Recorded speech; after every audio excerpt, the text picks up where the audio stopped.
Hello, good evening, welcome to the stream. I don't have my camera on because I've had a shuffle around of the office, so the green screen is not up and running. But welcome back, welcome here. Maybe I can pop my camera on briefly so you can see me. Everything's a hot mess. What we will be doing is we're going to start off, again, I'm going to remind everyone, I can't be too loud because the little one is asleep. So this is going to be a sort of there'll be lots of excitement. It'll be mad. It'll be good. It'll be great. This is the Blitz Premier Cup 3rd edition. The prize pool is already over €1,000. That is absolutely off the chain. Awesome. But we just can't shout about it. We can't shout about it. We've got the mod squad in town, Yusuf Kerfuffles, and many, many more. Loka in the poll in the chat. 56% to take it. Banana has the dad option in second place. SNTY, original BPC 1 winners. Not favoured in this particular matchup. So the plan is now it is 7:50. We're in the room already. Let's just see. Yeah, we're in the room. What I might do is just take the system sound down a bit. I haven't streamed in so long. You're going to have to let me know. You're going to have to let me know how the volume balance is. But we've got lots of good people here.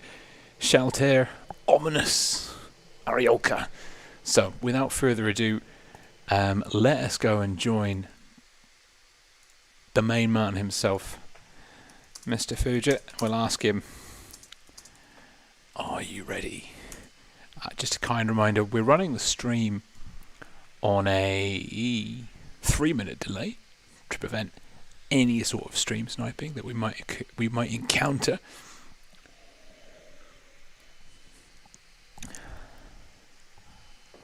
I've got my coffee here nice and ready. Awesome stuff. The connection is officially excellent. I think I can actually turn down the microphone. That's good. That's very, very good. So, let's just see. I've just messaged Mr. Fujit on Discord.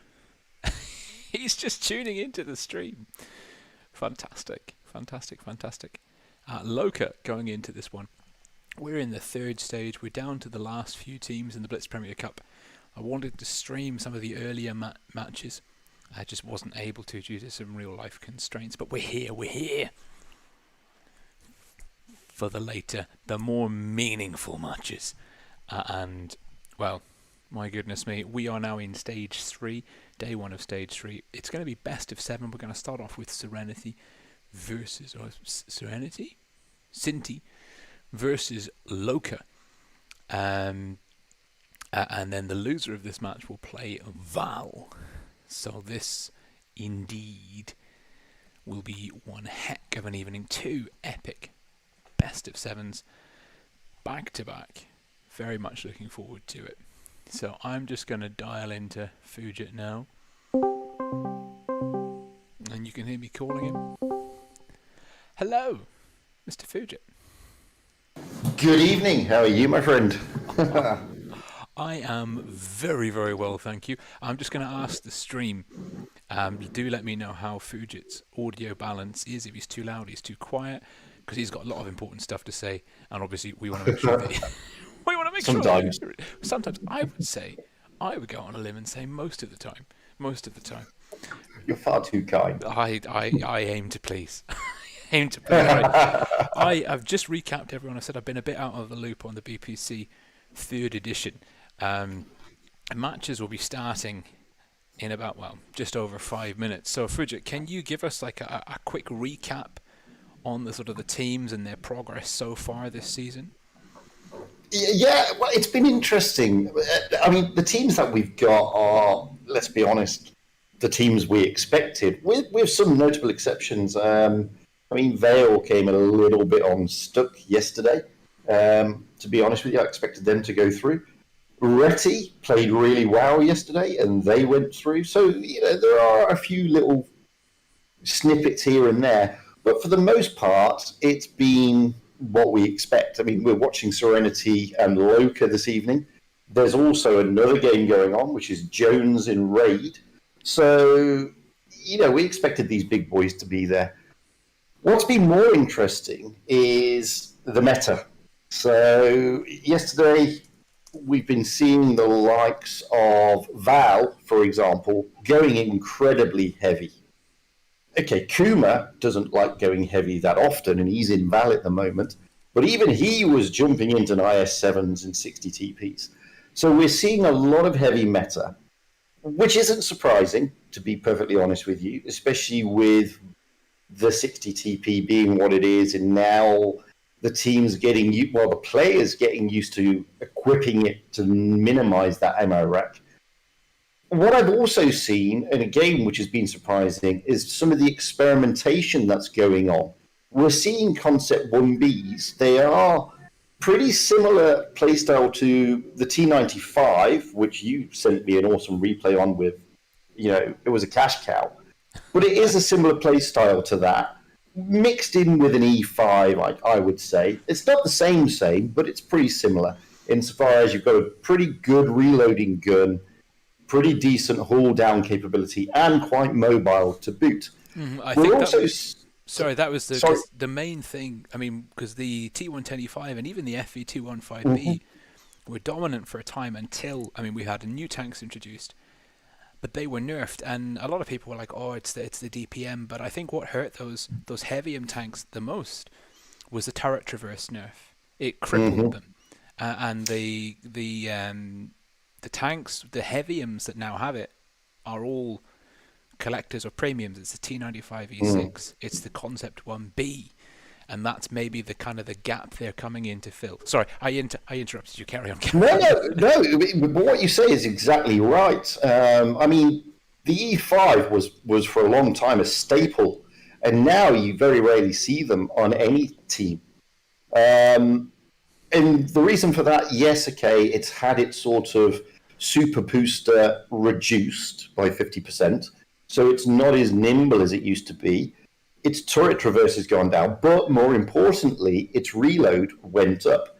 So it suddenly it was more of a heavy than an heavium, as you say. The thing is, the concept wouldn't be, as you quite rightly said, doesn't seem to have that. It doesn't seem to have those problems at the moment. But the other interesting part is, I mean, yesterday I saw, for example, Sparta rolling out in an M60 on Alpenstadt. I've seen clans taking out E50, the E50Ms. So there is some experimentation going along with some of the mediums out there. The Vickers is still there. I've seen a few bat chats, not many, but we're still getting this very heavy meta. On occasion, we're still getting those clippers. Not as many Yos as you would expect. A lot of 50Bs still. So it's interesting to see. More importantly, in the dying seconds before we go live on the games, the strats have changed. Mm-hmm. They are far more aggressive now. I mean, they're not YOLO rushes. They're cool, they're calm, they're calculated. But we are seeing a lot more brawls and a lot more, trying to get to those early positions and trying to take that early cap dominance. Sorry, not cap, map dominance. Well, I think that definitely comes in with the sort of the heavy meta and also the burst DPM meta, and teams we're kind of evolving into the Russian, the old CIS gameplay of like really concentrated focus fire, cohesive team movements, and like an emphasis on swift and decisive strikes to swing a gun or a DPM advantage ASAP.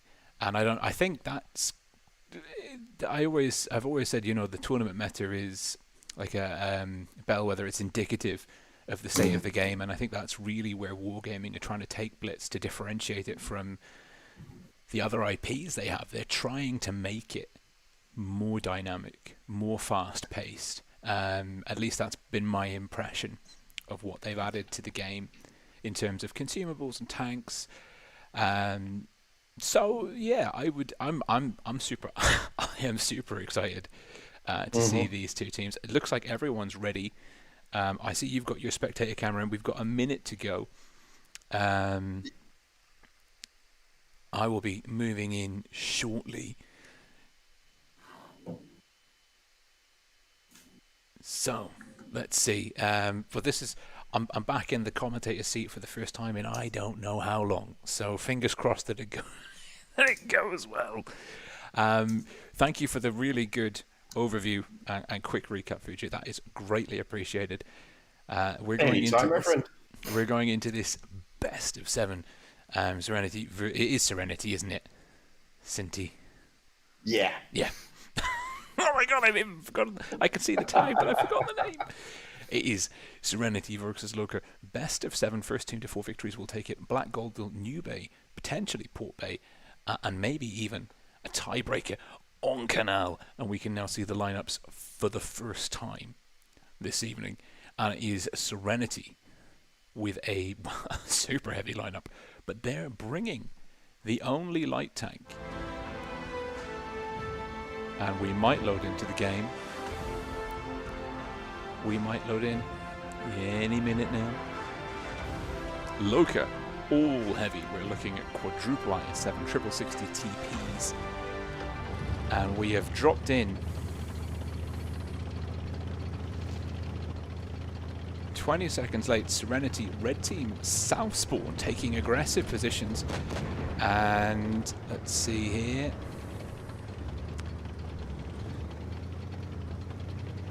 Loka, blue team, north spawn, Loka, making an aggressive play up towards a Yassi or Taski, pushing into a Anya, clearing out the caves. Loka, largely uncontested up at the top. Serenity playing defensively. They've got the 60 TPs, hull down, defending the approach.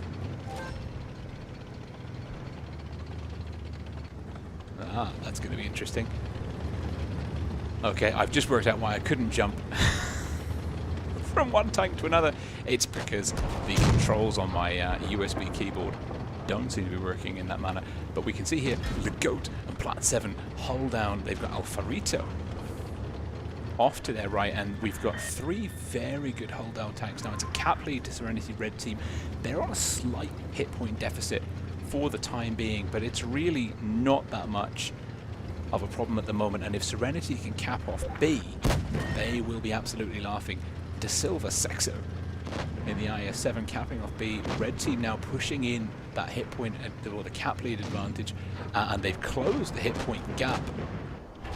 And their man of mobility, Magros Beat, in the Vickers Light, he is, well, we've lost Loka have pushed in decisively, and they've taken down both 60 TPs. And whereas before we said that Serenity might be laughing, they're not laughing anymore. Loka are absolutely hammering down this flank aggressively. We're seeing all 6 remaining Loka tanks here. Unitastic in the IS-7 down. Serenity are going to have a job to do, but Magros will cap off A. Serenity could use that 1 light tank to play for a mobile win here. Fantastic will be looking for the kill on De Silva. Spitfires, La Massa, Sexo holding on, but Sebeltastic, Anyatastic, Radicoso all flanking round. It's a huge gun advantage to Loka. They've got the control of the map now. Utastic capping off B. C is still not capped. Yeah, Loka have got this one in the bag. They had such a decisive push in through. Serenity is spawned down from the A flank, and they've just focused down the heavies, but it's not over yet. Magros getting stuck is probably not the way to do it, especially if he takes a huge hit from Finn here. He's looking for that one-shot Radicoso. Takes a low roll, takes a high roll, takes another high roll. Oh my goodness me! Magros in all sorts of trouble, and he's just gonna he's just going to end it. And that was a pretty brutal game all round. Huge damage advantage in the favor of Loka there. Serenity just not stacking enough tanks. They had tanks there to hold. It just wasn't enough. And now I've got Fuja still on the call. I think we've got time in between matches to discuss. So I mean, I was just reacquainting myself with the controls of the free cam there for that match. And realizing that my USB keyboard wouldn't let me switch between players, which was exciting. It was very exciting. Yeah, I still have that problem. Oh, heartbreak, absolute heartbreak. So what did you take away from that match? Well, I mean, as I sort of mentioned earlier, it's about getting into those positions quickly. And Serenity, out of the blocks, looked like they were getting good positions, but unbeknown to Serenity, we have Loka pushing down through the caves into that flank area. When the push came, when the B cap was literally just taken, it was a big push. Mm-hmm. Completely caught Serenity off guard. Now, some would argue, wow, that's not really an aggressive strat. It is, when you think about it, because that's a lot of map Loka is not covering, to be fair. And it was great execution by Loka. Now, Serenity are no shrinking violets. They're great players, and they bring a lot of experience in the Clan Wars scene. So it just goes to show the level of the gameplay that Loka have brought into this particular battle to be able to catch somebody like Serenity off guard. It was a great move. It was. I mean, for me, it was the speed at which everything kind of happened at that was really impressive.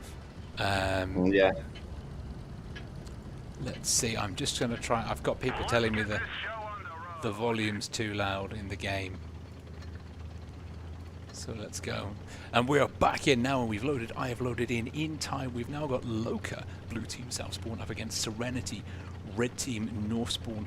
Once again, we are seeing Serenity bringing Magros in the Vickers Light, and that could be a mistake, because it didn't work from the last time. And Loka, they've switched up. They've switched an IF-7 for a 60 TP. It's a hugely heavy lineup. Serenity, Kranwagen, double IS-7, triple 60 TP. Loka once more are pushing up, and we've got Anyatastic and Fintastic aggressively into the caves, looking for those shots. And there's a counter push here, absolutely huge counter push potentially. To Silver Sexo, Plat 7. We've got a lot of guns from Serenity. 4 guns up into the caves. 4 from Loka. It's going to be a dead heat here potentially. Loka, Radikoso in the 60 TP overwatching B. Magrod's getting shots off. We've got 2. We've got the Kranwagen and a 60 TP down here. Both teams with pretty similar force dispositions, 1, 2 and 4, almost symmetrical. The mobility for Serenity could be an asset here, but we are seeing Serenity bleeding. Lamasexo, the IS-7, getting absolutely nailed. Fantastic. Looking for shots, and it is, oh, he finds Plat 7, and Sebultastic now. Lamasexo's in a lot of trouble. He is getting focus fire. This is the definition of focus fire. Lamasexo in the IS-7 in a world of hurt and trouble. He has got no support really, and he is the first man down. That is going to be a huge blow for Serenity. They are, however, still holding, or they were holding on to a very tiny hit point lead, but once again we're seeing Loka, good focus fire, rinsing the guns of Serenity down. And they are making some pretty impressive strides here. It's 1 gun down apiece. I spoke too soon. Oh my god, I spoke far too soon. We've just lost 3 guns from Serenity in quick succession. Rapid focus fire. Loka once again finding the angles, squeezing the heavy tanks of Serenity. And it looks like Loka have got the measure of them on here. Spitfires. He is fighting the good fight. But he's really, unless he is an ammo rack. He needs an ammo rack. I don't think he's gonna find it. Oh, but Anyatastic will shut him down. And we've got Legoat and Magros, 2 tanks, Vickers, and 60 TP standing. I mean, it's a 2-on-4, but at the hit points, 2-to-1 against them. Loka surely have this one in the bag. Legoat potentially picks up a good bounce. Oh, bounces in return. And Sebultastic coming around on the flank. And this one is, well, this one is another 4-gun conclusion. Loka decisive, 2 decisive victories. Anyatastic again with the 3rd kill of the game. Another decisive victory for Loka. They've just found the right momentum and the right pressure points. Well, Yasio-tastic with the 3rd kill. Anya, that was Anya's 2nd kill. That one was closer. Serenity putting in an extra 4k damage, which is whew. It's some pretty good going. I'm just going to change the volume settings ever so slightly again. I'm going to bring everything down to 20%. Fujit. Wow, what can I say? It didn't look like Serenity were putting too many feet wrong there, to be honest with you. It looked like they had the advantage to an extent in the caves, but the focus fire was brutal. And it looked like Loka were trying to sort of goad Serenity into a semi-crossfire with their tanks just over the other side, whilst their tanks were in the cave. It kind of worked a little bit, but the focus fire was brutal, and Serenity just really couldn't match it. And that's the level of gameplay, as I said. As you can see, it's both teams. Okay, they both had a Vickers, but they're very, very heavy. There's hardly any mobility on the teams, to be fair. And it's all about the focus fire. And Loka just had better focus fire in that game. I mean, yeah, because the strategies were more or less symmetrical. The only difference, of course, being that one Vickers. But the Vickers was outputting damage in the beginning just as effectively as the other tanks. I think you're right. It was the focus fire.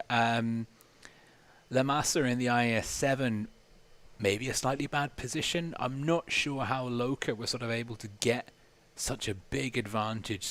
It swung pretty decisively in that brawl. And I don't know, maybe they just outplayed. They just outplayed Serenity at the end of the day. But the initial, like you're right, the initial approach was equitable between the two teams. We're going back in now. It's Loka leading Serenity 2-0, coming out of Black Goldville. We're now going into new map, new fortunes, new bay. And Hello, 60 TP meta. Take me back to 2018. Oh, 2017, sorry. 2017 is the old IS-7 super heavy meta, and we've got quintuple 60 TPs for Loka with double IS-7, and Serenity quadruple 60 TPs, triple IS-7. It is an exclusively heavy game. Loka, blue team, north spawn. Serenity, red team, south spawn. Unitastic and Spitfires capping. Loka will have a fractional cap point lead. We're talking a second. Teams, again, well, actually not symmetrical. Loka going wider than their opponents, and that could be an issue for Serenity. Anya and Finn are in really good positions. Sebel's relatively isolated. Lamassa and De Silvo, Spitfires moving in. This is going to be decisive. Spitfires and Unit trading more or less the same. Hit points in the favor of Serenity. Sebel, I said he was isolated. He must have peeked round the wrong corner because someone found him. And Loka moving up aggressively onto the bridge. We've got Radak, Yasio, Utastic looking to support Finn and Anya. Anya taking a hit. Cap points fractionally in the favor of Loka. A hit going in. Sebel's getting focused. He is identified. He is very low, 49, but Magroz was playing the Vickers in the last two games. Maybe not a heavy main.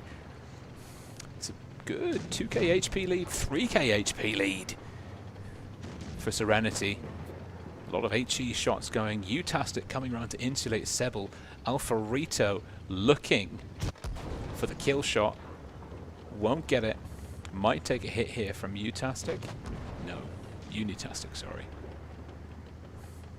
It's about, we're balancing on a knife edge here. It's Loka are, they've closed that gap a little bit, but they're still trading a little bit poorly here, and there goes the first one. It's Magroz, and it's Loka with the gun advantage. Alfarito now in trouble. I'm not sure.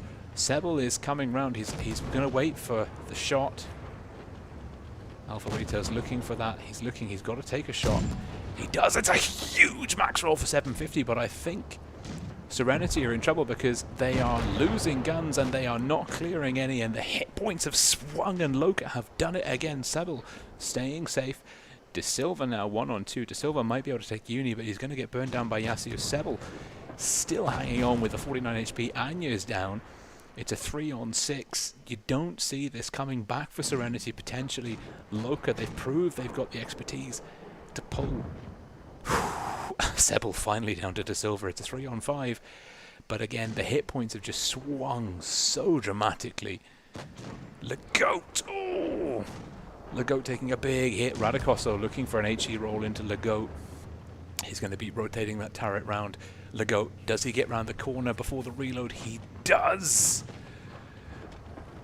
Lamasso is looking for Legoat, but Fantastic will finish him off. Legoat doesn't even go through Fantastic, and this has been a... I don't know how Loka came back, but Utastic has an HE round for Legoat, and it is a brutal loss for Serenity. Of all the losses so far this evening, that one is going to hurt the most, because that one, they had the win and the advantage in the pocket by about 3k HP, and they threw it away. Fujit. Wow, I mean, what can I say there? Again, it looked like Serenity were taking the early cap dominant map dominance, and you're right. Sebel-tastic there looked completely isolated, but he did have Unitastic behind him. And I'm now trying to think: was that their plan? Was that the strat? Get Sebel to poke, drag the tanks of Serenity round to try and get that easy kill, and then get bled in doing so. Because if that was the plan, it worked like a charm. Absolute charm. And Serenity just bled far too much in that, on that move. And Loka, not intending to push, sitting there calm and collective, letting the tanks and the targets present to them. Really good play by Loka. Serenity got to pull their socks up. I think Serenity, Loka, they moved the tanks around very effectively. Sebel-tastic. I mean, he lasted way too long, and I think Loka actually used the potential kill of Sebel to pull some Serenity tanks into disadvantageous positions, and also to pull some shots out into other tanks when Sebel pulled back. It was good play. You're right, great play by Loka, and I think the someone in the chat, it's ominous, is saying Loka's in the zone, and I have to agree. Like, they were down 3k HP, and they're a very good team. They would have known that they were down, but they didn't panic. There was no sort of like no scrambling, no mistakes. They just kept methodically doing what they know they can do, and ended up pulling the win through. And we are seeing a slight deviation from the plan here, because Spitfires for Serenity is taking a mouse, which is a very controversial move in the IS-7 60 TP meta. And Loka have just said, you know what, the 60 TP is by far the best tank in the game. Let's take 6 of them. And I have to agree, the 60 TP has been doing wonders for my stat line in the last month or so. Loka, potentially for the last game this evening, it is match point Loka in this best of 7. Loka blue team south spawn, Serenity red team north spawn. We'll get our eyes up in the skies. Loka taking the cap lead here with a very quick move on to C. Serenity with the mouse will be slow, and I'm seeing a big issue here. That mouse is alone. He's slow. Serenity flanking out wide. Oh my good, Lamasso! Good lord. Loka pre-aimed, knew exactly what they were looking for, and Lamasso, oh, that's gotta hurt. It's gotta hurt. Like 75% of your hit points gone before the first minute's run out. That's a huge, huge advantage to Loka, putting one of the, well, almost 2 of the tanks now. Magor's also bleeding. Loka are pushing in aggressively, and this is the issue. This is the issue with the mouse. It's slow. It can't get out of dodge. He can hold on there for a while. Anya Tastic will be looking to put a kill shot into Spitfires. Oh, mouse down early. Not good. Not good at all. And Loka, well, a decisive victory coming their way here, though they do take down Unitastic. It's 6 on 6, but Loka once again are extending that hit point and gun lead with certainty. Plat 7 in trouble, getting pushed by Sebel and Utastic. Anya down. They go 2 guns apiece. Serenity once more hanging on. Utastic looking for the kill on Plat 7. Oh, Yasuo will beat him to the punch. We are now looking at a 4 on 4. Alpha Rito, not one to say die. Yasuo Tastic, the only IS-7 on the field, looking for shots. Alpha Rito looking for a shot of his own.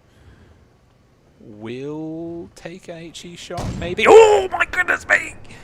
Good lord, I'm not allowed to shout, but that was an ammo wreck! Alpha Rito! His shrine to RN Jesus is superior. Amazing. What a play, Alpha Rito.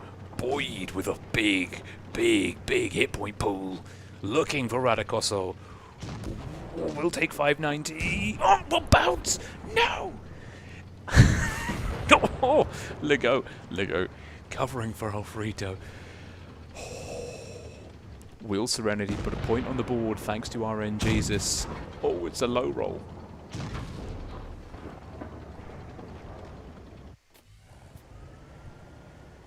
There's not a lot of hit points on the board here for either team. Alpha Rito. Alpha Rito. Sebel can do this. Sebel will have the drop on Alpha Rito. Alpha Rito really needs a bounce. He hasn't made the last 2 shots. It's going to be an HE roll for Sebel. No. Alpha Rito's going to hold him. Alpha Rito, that's his 3rd bounce in a row. Alpha Rito, if he just picks up one more bounce, he's not. Sebel's got this one. Sebel's going in. On Lemsa Sexo. The man who bled 1,000 HP, well, 1,500 HP in 40 seconds, comes back to lock it in, and my goodness me, if you ever think an ammo rack can make a difference, that's the game. Oh my god. Well, what can I say? I mean, it's not a full health ammo rack, but ammo racks are game changers, and that's pretty much what that one was. Absolutely. I mean, if that IS-7 had been in position longer, Loka would have. I'm relatively convinced Loka would have won that. But getting 2 shots for the price of 1 and taking out a tank, slightly more than 2 shots actually, and taking out an entire tank in the process, it does have a tendency to swing the fortunes of the battle, shall we say? It does. I mean, but fair play to Serenity. They kept their nerve. They kept their cool. They lost Spitfires in the mouse very early. He had nowhere to go, as you quite rightly pointed out. And losing such a large HP pool early on can be disastrous mentally for the team. But Serenity, they knuckled down and they got a well-deserved victory. I was just thinking, the way Loka played the first 3 games, it sort of made Serenity look pedestrian, and they're anything but pedestrian. I just want people to know that they are very, very good, very competent Clan Wars team. Well, It's just that Loka are playing so well. and that's that. I mean, once you get to this sort of level, I mean, there's so many factors like good on the night, what particular maps are in rotation, but sometimes there are teams where they're just clicking, they're just pure fire, and like you say, Serenity. I mean, the Silver Spitfires. These are, and even Alfarito. These are long-standing Clan Wars names. They have been on the scene. They've been on the circuit. They are professional players. They've been in such high-level tournaments, and it's kind of. Like you say, Loka making them look a bit pedestrian, but if I run into Serenity in a public match on the red team, I usually know that it's gonna be a loss for my team. These guys are exceptionally good players, but now we're tied. Well, not tied up. With 3 for 1. It's still match point to Loka. We've moved on to Port Bay, and it's Loka blue team south spawn, and they have. Well, they're sticking to the quadruple 60 TPs, triple IS-7. They're pushing aggressively on C. IS-7's leading the charge. 60 TPs coming in under C. Serenity, they sent Plat 7 in the IS-7. They're running, Serenity running double 60 TPs, double IS-7. Kranbag and Vickers, nice diverse lineup here. Unitastic getting spots in potentially. I'm not seeing the light bulbs. Am I not? Interesting. I'm not. I'm not seeing who's spotted or not. That is unfortunate. But we are looking at a small cap lead for Serenity. They've got a first B. Is the forbidden fruit dangling in the middle of the map? You can get. Oh my goodness me! Spitfires! Oh no, Spitfires! Loka have found the juicy, juicy sides of the Yo, and they have taken him for all he is worth. And Spitfire's now spotted. Okay, I am seeing the light bulbs. Just wasn't paying attention earlier on. And it's a huge hit point advantage. Unitastic.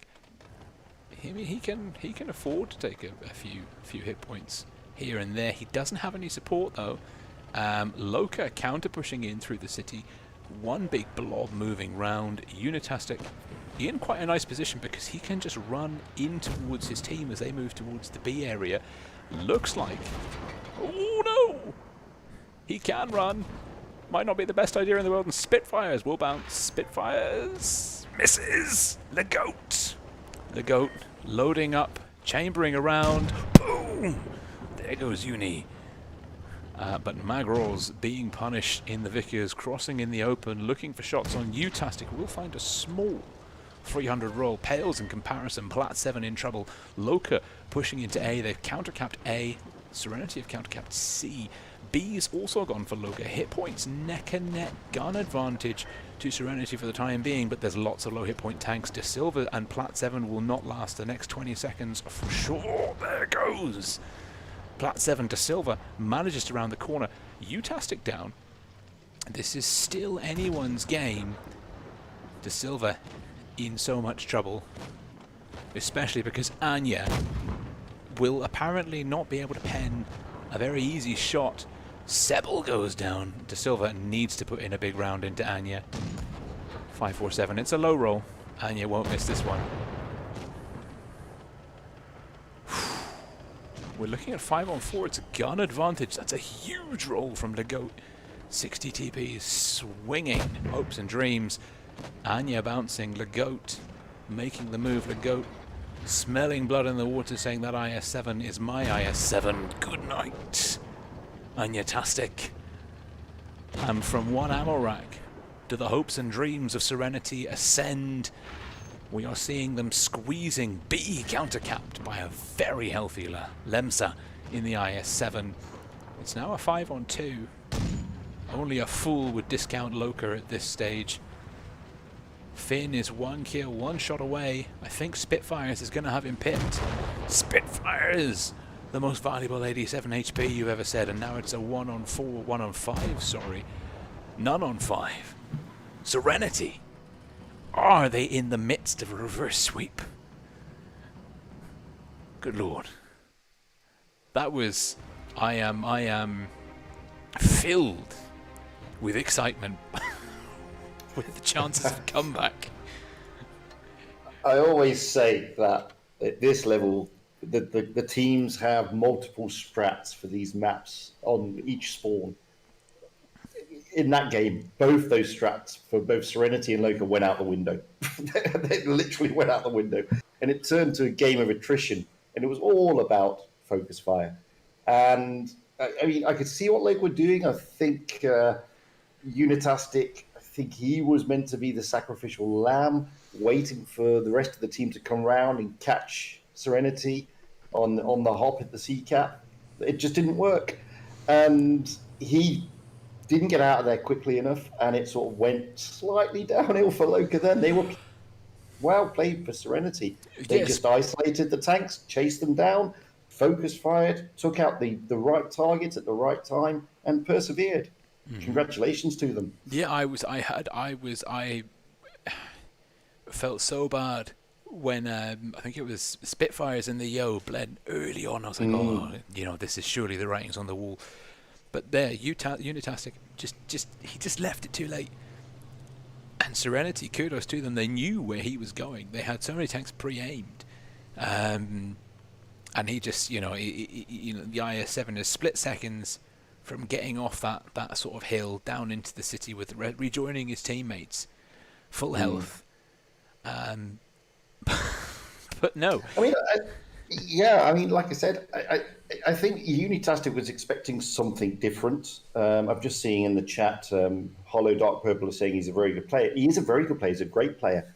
And it's nothing to do with the player ability, obviously. It's about the call and the strat. Exactly. So, well played. It is the timing. It's the timing. And, it takes a very particular kind of player to be a sacrificial lamb, to have the nerve and the tenacity to hold position and HP long enough to let the rest of the team do what they need to do.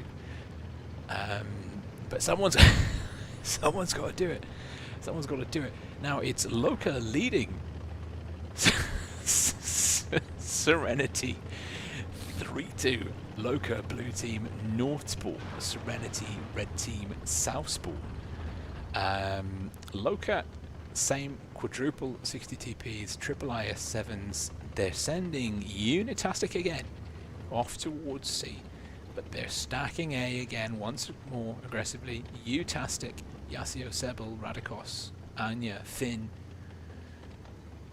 just playing passive in the city. Nice little hard cover defensive lineup. Serenity, Magros back in the Vickers, Spitfires back in the Mouse. We're looking at a double Yo, double 60 TP, and Lamasso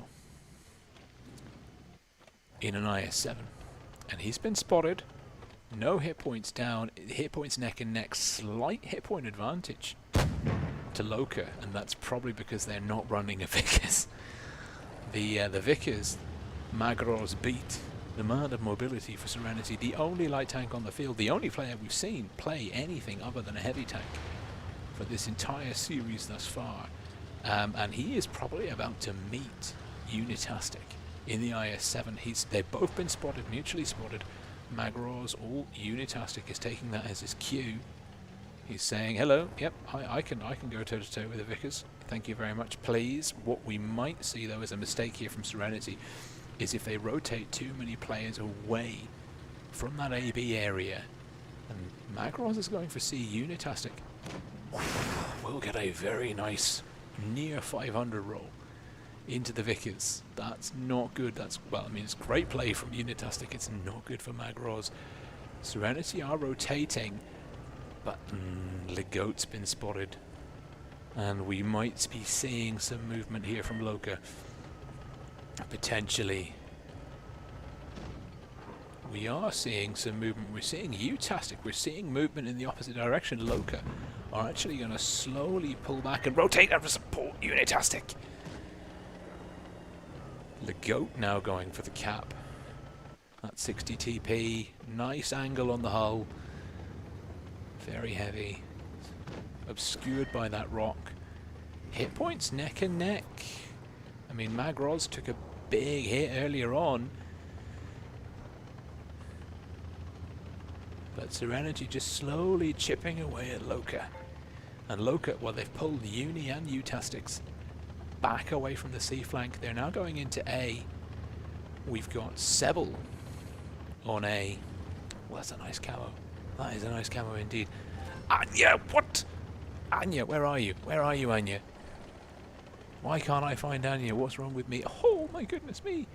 The IS-7, that's a big hit point advantage for Serenity. But we've seen Serenity throw away a hit point advantage. And we are about to see Lemsa get rushed and focused. And we should see a counter queue, a counter push now from Serenity. They're going to farm Loka. Loka pushing in for Lemsa in that corner.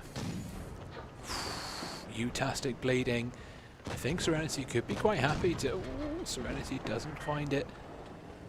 Lemsa needs to make at least one more shot. I think Radikos will be picking up an easy kill shot here. Boom goes the dynamite.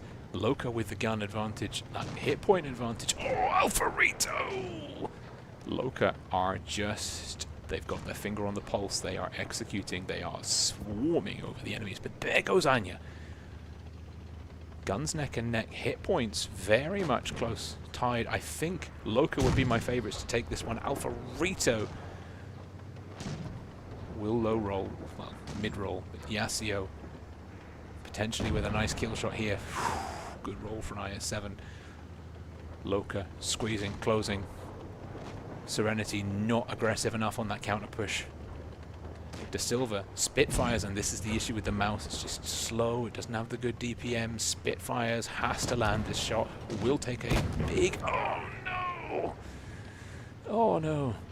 Serenity in trouble. Serenity in a lot of trouble. It's a 4-on-5, but the hit points are 2-1. Loka will punish them for this. Loka just moving in. Loka now looking for the Yo. They don't want that Yo to get reloaded. Sebel will put a shot in. Radikos with an HE roll for sure. Easy breezy. Spitfire's trying to get a ram in. Spitfire's looking for Radikos. Will find it. Last man standing. Standing? Standing as Spitfires. It's a mouse on 360 TPs. You don't need me to tell you that it is good night, Spitfires. Nice win by Loka, nice decisive play. They bled a lot early on, but they seized that very aggressive play on Lemsa in the IS-7, and Lemsa bounced a lot of shots. Nice gameplay by Spitfires and the mouse. Anya also bled a lot of HP, really put themselves in a difficult spot. But Loka, technical execution, superb, and they take the series 4-2 in this best of 7. Fujit. Wow, I'm still getting over that. You called it during the game. Serenity not pushing aggressively enough when they had. I think who was it they had on the ropes? Anya. They had Anya down to like blow on Anya with an HE round, and they're probably gone. Mm-hmm. And they just seem to stutter a little bit, and that stutter gave Loka the opportunity to push down on La Masa. And that was the thing. Yeah. And then after that, it was brutal, to be fair, by Loka. They were just going around and picking their targets at will to an extent. Serenity tried to come back, but it was brutal by Loka.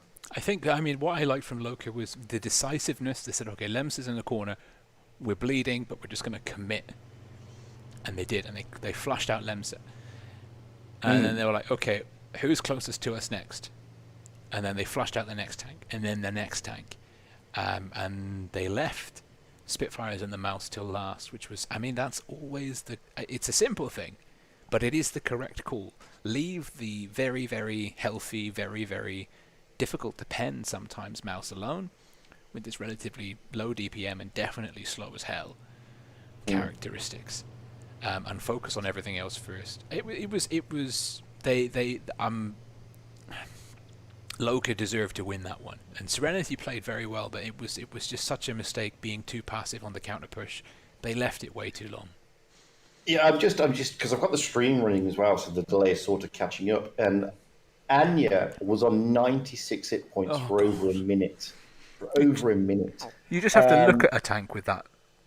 Yeah, and you know I hate to say failure. It's not a failure, but the error in that stutter with that push, so it was enough, just a slither to give Loka that sort of breathing space, and they took it. And at this level, you know, the tiniest error, the tiniest mistake is absolutely brutally punished by these guys. And I say it every stream when we look at, you know, we look at, we see these streams and we think, oh, you know, they're playing like, you know, some 50% I see. It's just that their mistakes get magnified and punished so much by the players on the opposite team. You know, if we did things like this in a public game, it doesn't get punished as much as it does at this level. I think your window. I agree with that. That's such a good sort of analysis, and I think probably the best way to sort of contextualize it is even to look like the jump from random battles into rating battles. In a random battle, you can probably peak a hill or a ridge line, which will give you a good position. You might get spotted, but you can stay there for like X amount of time before someone's looking at you and taking a shot. And you go into a ranked battle, and that X amount of time is X minus whatever skill level you happen to be playing at in ranked. Then you go to tournaments, and there might not be any time there at all. Like you might have the tiniest slither of a window in which to kind of peek, take a shot, and then get back off that ledge or that hill or whatever into safety. And it's just that the margin of error is just so small. And you have to be working so quickly and reacting so fast. And, you know, like you say, they gave Loka the window opportunity, and Loka were like, thank you very much. They climbed on through. And that's the thing. I mean, if you even if you do in a quick, if you get a bunch of friends together to do a QT, even that slight window that just presented there in quick tournaments is hardly ever exploited. But when you get to this level, it's so much. They look for that tiniest of errors to give them that edge. And the teams like Loka and Serenity to an extent, when they see that slight edge, it makes it, they exploit it so well. We take it for granted, sat here watching it, because we're not on the ground up close and personal like they are. And there's, you know, the callers are going through lots of different things at lots of different times. It's just great to watch. But I think Serenity there, bless them, they had a slither of hope. They were fighting back. They are a great team. They didn't make it easy for Loka. When at the early stage it looked like they were going to make it easy for Loka. They didn't. And we're going to see them again against Val. And I think Val's played well, but I think they've got a tough one ahead of them.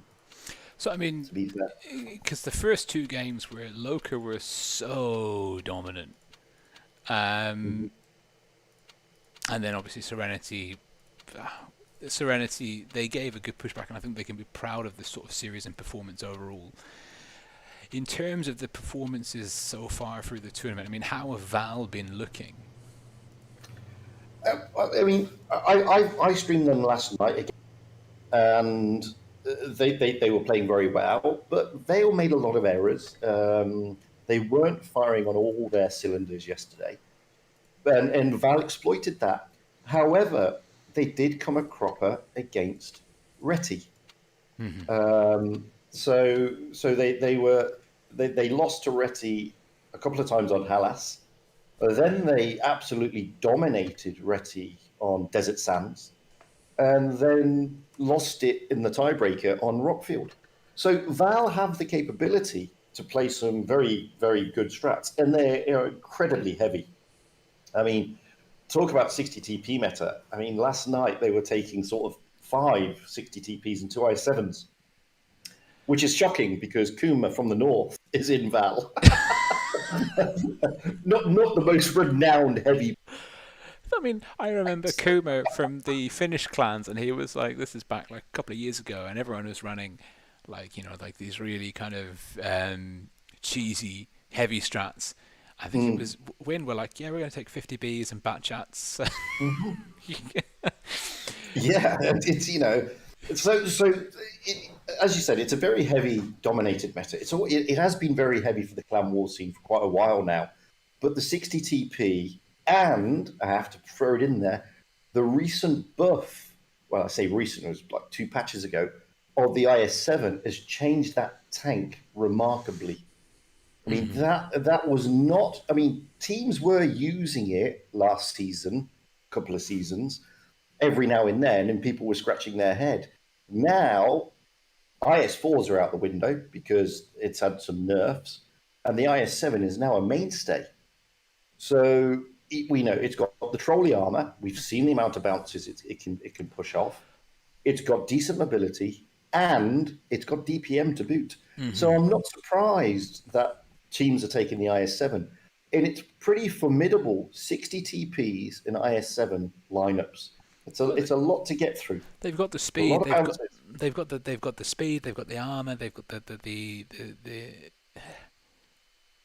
I mean, it is a really good combo. And the IS-7. I've been in public matches. I've been bouncing the side of the IS-7 so many fucking times. Just been totally. That buff has very much brought it into the limelight, shall we say? So I'm just checking now. What do you know? What time the next match starts? It should be in 15 minutes? I don't know. Is the honest answer. I'm just checking as well. At the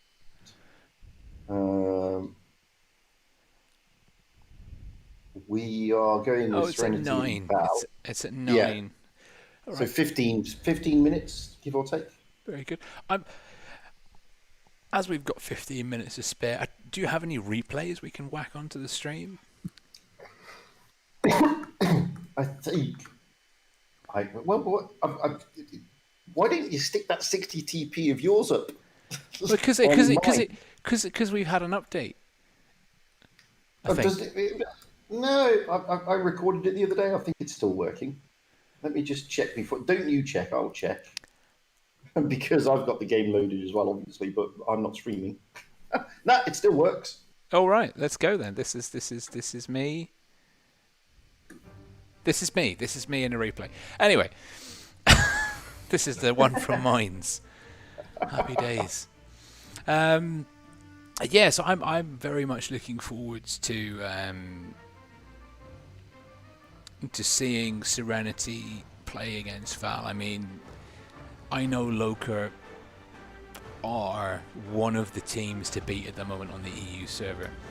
And so I have to sort of, and like you said, like Loka sometimes made Serenity look pedestrian. Like, not that it was easy, but you wouldn't necessarily know how good Serenity are from watching them play Loka. So I'll be looking, it'll be very telling of the sort of the skill Loka have to see how Serenity, how they perform against Val. And it's worth noting, of course, that this is for both teams, Val coming in through the sort of last chance saloon, as it were, from stage 2. And with now Serenity getting put down a bracket by Loka, this is the best of 7. The loser of this match will be going out of the Blitz Premier Cup. It's going to be a good, hard battle. This, I mean, as you said, we may get to see a different type of Serenity. But on the same token, if Val bring what they brought yesterday certainly against Vale, then we're going to see a good matchup. We're going to see both. I mean, but you're right. I mean, they've got to fight for that place. So we're going to see some hard-fought battles, whichever way we look at it. And I can't remember what the maps are. So I don't know who that's going to favour. I don't know if Val or Serenity favour. Well, we're going to be seeing.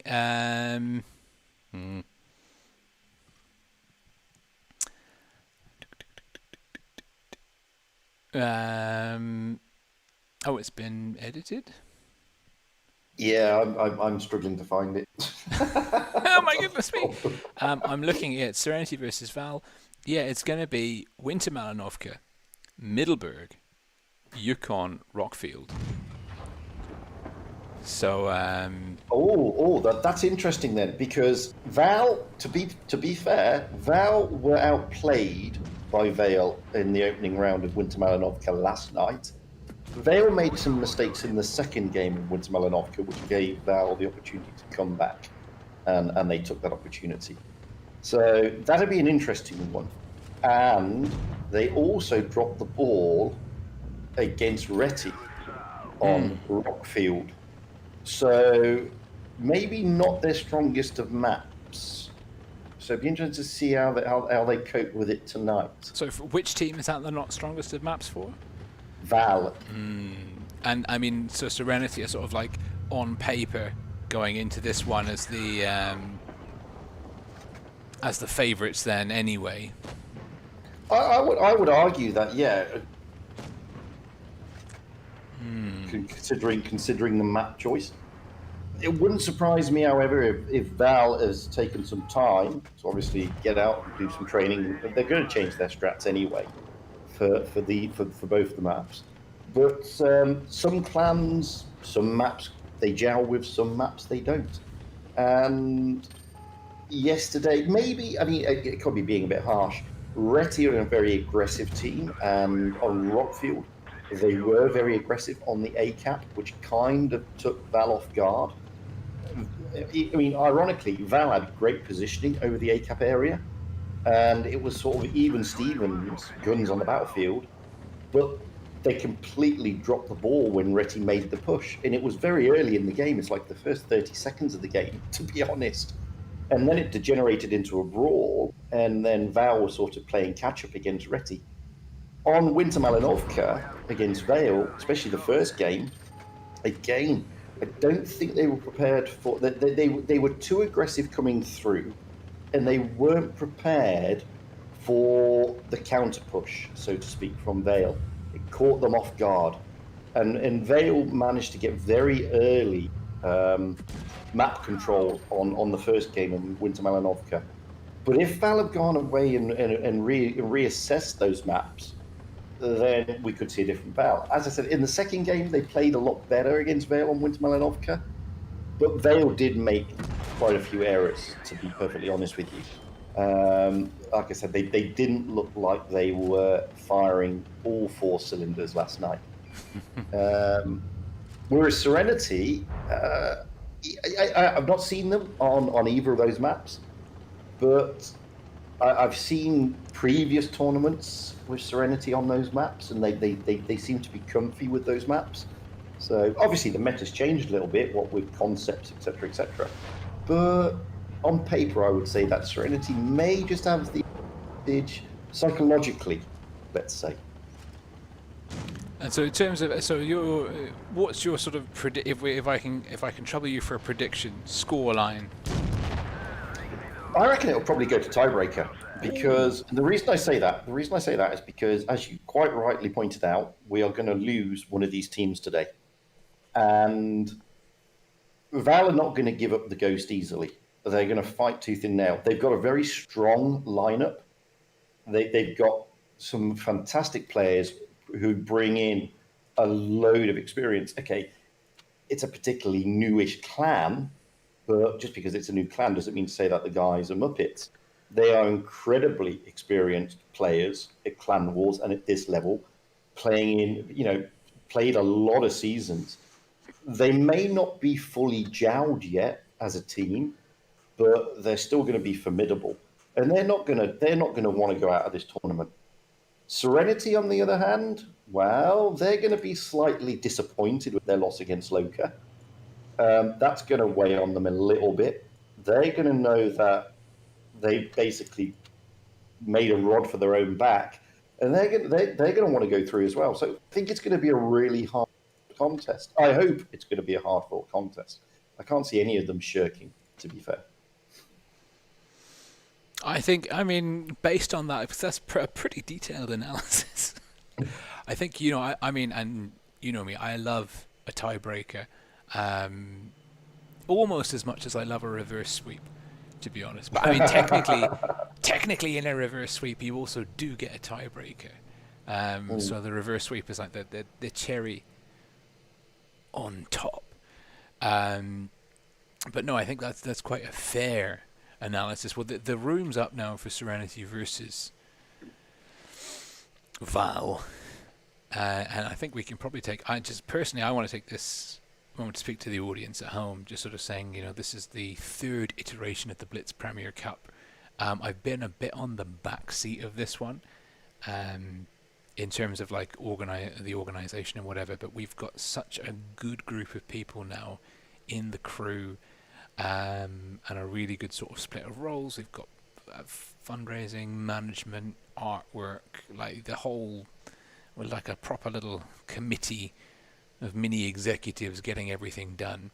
And it is just superb to sort of be fortunate enough to be able to drop back in and stream it, especially with the support, of course, of you, Fujit, following the tournament in detail and being able to kind of provide that contextual and in-depth sort of analysis of the teams and the history and the progress within the tournament itself. But I also want to say is, like, of course, this is the third tournament where the Blitz Premier Cup, as a community-run tournament, has been able to put together like not an insubstantial prize pool. I think at the moment we've already exceeded the €1,000 prize pool target, which is awesome. And of course, I think we're still accepting donations. Oh, totally, yes. So what I'm going to do is I'm going to put those links in the chat now. Of course, anyone at home is feeling generous enough to put in. I'm going to chip in €50 myself later on today, which is what I can afford to give.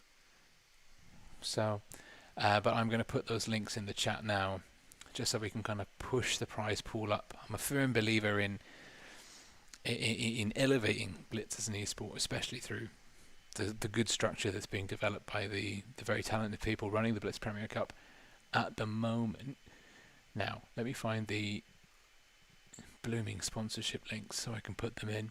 But we've got, a big shout out as well. There should be in the scene transitions, which I haven't been using enough, to be honest. But a huge shout out to let's just ping those. Let's just see if we can work the old magic here. Oh, it didn't work. Wonderful.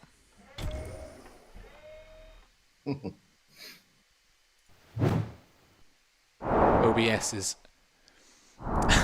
We've got Mac Triggerman and, of course, Harry, the Alliance, two of our elite sponsors. Big shout out to those guys and to everyone else that's chipped in, of course, into the prize pool. It makes a difference, I think, at the end of the day. Of course, the teams are playing not just for the money, but, in terms of the practice and the experience and the prestige. But, of course, the more sort of financially viable we can make this tournament as an alternative to some of the seasonal majors, or maybe not an alternative, but an equal par footing, the more sort of traction we can get with wargaming in terms of influencing and improving the whole Blitz esports scene as a whole. Where are those bloody... where are those bloody links? Um,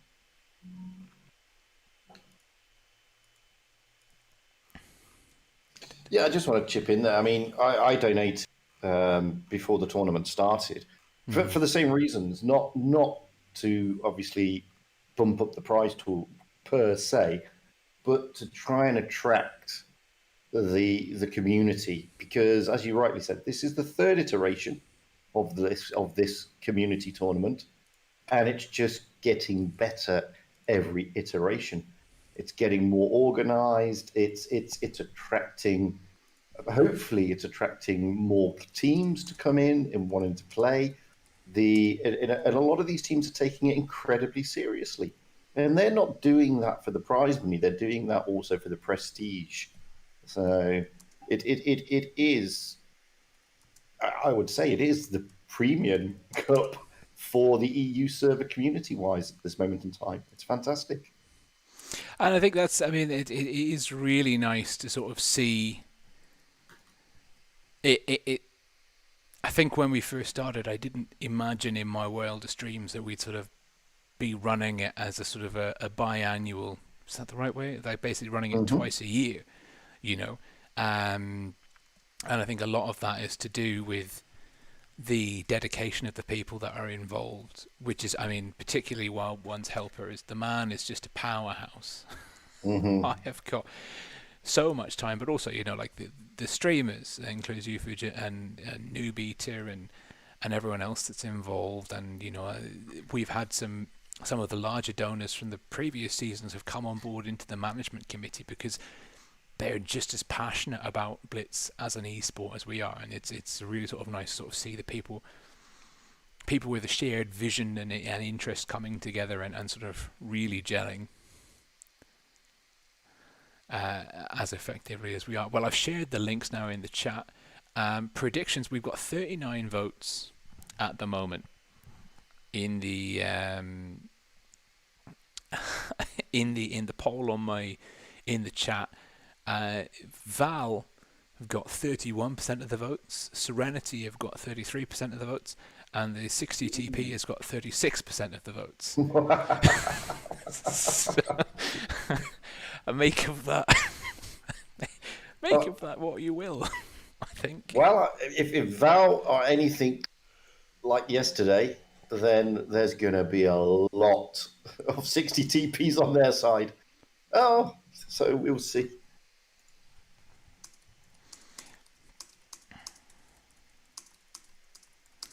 Just messaging. Hollow Dark Purple asks, what if someone don't have credit card or account, like a PayPal account, I guess? And No Flex No Dex asks, how can I support if I don't have PayPal? Off the top of my head, I don't know. But if you are interested in supporting the Blitz Premier Cup, and like any donation, we've had people in previous seasons donate €1. We've had people in previous seasons donate many hundreds of euros. Any donation is welcome and appreciated. If you want to support the BPC, if you want to chip in, whatever is affordable to you, but you're not sure how to go about it with the links that we've put in the chat, just DM me on Discord or in-game and we can find a way. There's always a way. Let's put it like that. And let's just get the team logos up now. Serenity. Oh, and Val. The Val logo is going to float across the screen to the correct side. And we are back in, and we are starting off this best of 7. This last chance saloon for both teams to stay in the running. Val, blue team, Northspawn, Wintermallow, Northcoast, Serenity. Red team, Southspawn, Serenity running triple 60 TPs, IS4. Hello, Plat 7 in the IS4. IS7, double IS7, and Vickers Magros, the light tank main. Now, Val, double 60 TP, W50M, triple IS7. We're seeing a bit more of a diverse lineup here. Coma, of course, and Sticky. Probably, well, Kuma's Mad Hat Stranded Magros. Good night. 1302 hit points. Magros was found. What superb pre-aiming from Val. There's still a massive hit point advantage to Serenity. We've seen Sticky, Daze, Cora, and Lightronics bleeding. Lightronics still bleeding. And he's in a lot of trouble. Lightronics potentially, well, not potentially, definitely getting shut down. Serenity dominating B. They've capped off B. Magros rotating into the back. He's got the hit points hidden behind his teammates. Alpharito, well, Aokishi AOK is not okay. He is gone, and it is one gun down apace. Serenity counter pushing. They've still got B ticking over in the background, and Sticky is unstuck. Val now with the high ground working against them. Obi-Wan Kenobi would be proud of Serenity. Lemsa pushing into Cora. Cora potentially getting away. Legoat looking for a shot. Legoat does not connect with Sorry I'm Not Sorry. Sorry I'm Not Sorry will connect with Legoat. Sorry I'm Not Sorry will lose quite a lot of hit points. He's followed up with its big brain time. I've just realized how good the Tesla attachment looks on the IS-7, and I have regrets about not putting mine on that. Plat 7's down. Val are in a lot. Well, Val are in a lot of trouble. Serenity using the high ground to their advantage. They punished Val. Lemsa down, but I mean, this is a foregone conclusion in terms of hit points and guns. We are looking at a huge game needed from Daze. Not like that. The silver. Oh no! Oh no! And Serenity with a dominant performance against Val in the opening fixture on Winter Malanovka, and there was a lot happening there. I mean, we saw Magros bleed tremendously, and that was the harbinger of bad times for Serenity, but good hit point rotations, good use of the high ground, good isolation of the B cap, and they come out on top. Fujit. Well, that was pretty much the strat that Val used in the opening game there yesterday, which was they gave up the high ground, as you correctly mentioned there. And Vale, pretty much like Serenity, punished Val for that. It looks initially that, they've got the upper hand. They're getting the tanks up there. They're pushing through aggressively. They're getting round into the spawn of Serenity. But Serenity have got the middle area. They've got the high ground. And it's up to them. They can then choose the battles that they want to pick. And that's exactly what they did. Mm-hmm. So Val really need to revisit that sort of. This is what I was saying about they don't look 100% comfy on Winter Malanovka. It was pretty. I mean, double E50Ms is pretty gutsy in the current meta, and it was people always. This is especially true of public matches, but people always underestimate the value of the high ground. Be it Middleburg, Winter Malanovka,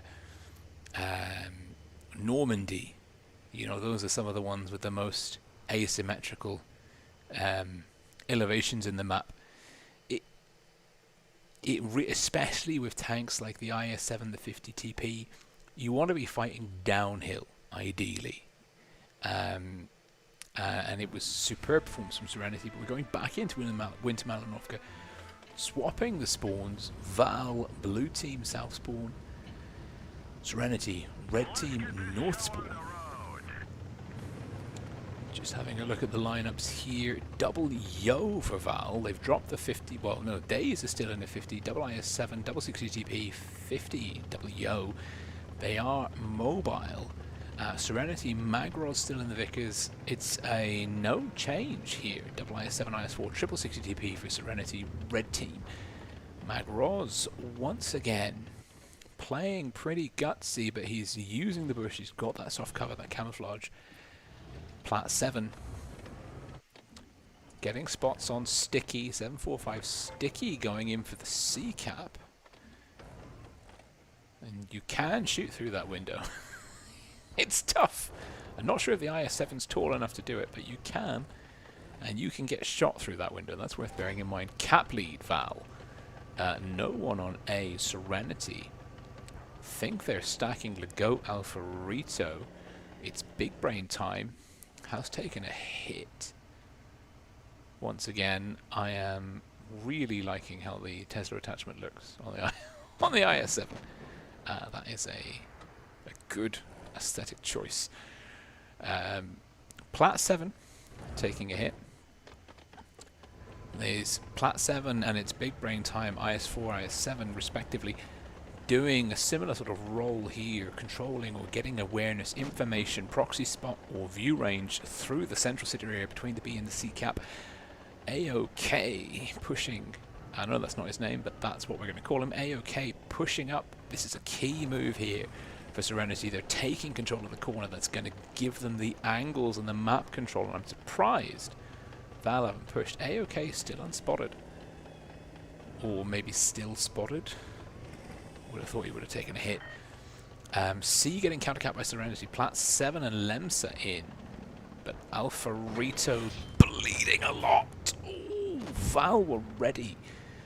And there is a slight hit point advantage for Val, but they have definitely eaten into one of the 360 TPs of Serenity. Serenity have flipped the cap. They now got C, no caps for Val. Val still on a very small cap lead. Although Days chasing Magros won't get a shot. There's no way he can make that. It doesn't make it. Magros coming out AOK, coming back in to secure here. He's going to knock that hill. That's information given to Days. If Days is aware enough to see that. I don't think he did. A getting capped. Cora insulating. The goat. AOK looking for information. Hit points in the favour of Val. Lemsa getting tagged. Oh my goodness me. Serenity are making some pretty gutsy peaks, and Val have been ready for them each time. Magros looking for information, light tank camo to his advantage. Plat 7 in a really aggressive side scraping shot. Did he connect with Kuma? Kuma took a hit from two people. Or maybe just 160 TP by the looks of it. Huge. Absolutely huge. Ooh, Kuma bleeding. There's some really good shots coming in from Serenity. I mean, that's not an easy pen. Kuma it's just like, fuck my life. It's like, I don't deserve these hits. And I would agree with him. Or the voice that I've given him, at least. Plat 7 taking some damage, potentially an HE roll there. Or just a one shot from Lightronics. The Yos. Well, Lightronics in trouble. Sorry, I'm not sorry. Still full HP. Cap lead to Val. That A cap, sorry, was very important. Days getting tagged by AOK. Forced dispositions from both teams. Pretty spread. Hit points neck and neck. Kuma in a lot of trouble. Kuma is just, he's just jostling between angles of fire, and Lightronics too.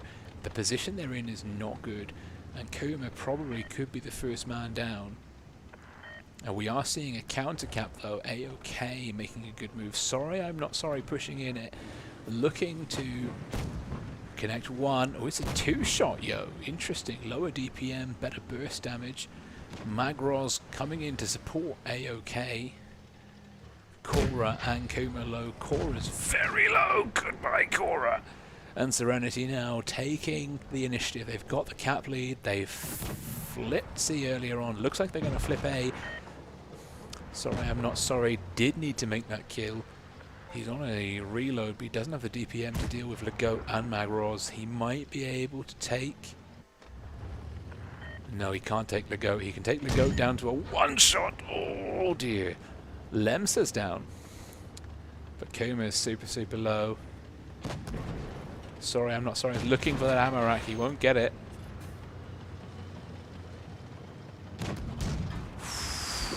It's a pretty key bounce. Kuma's down.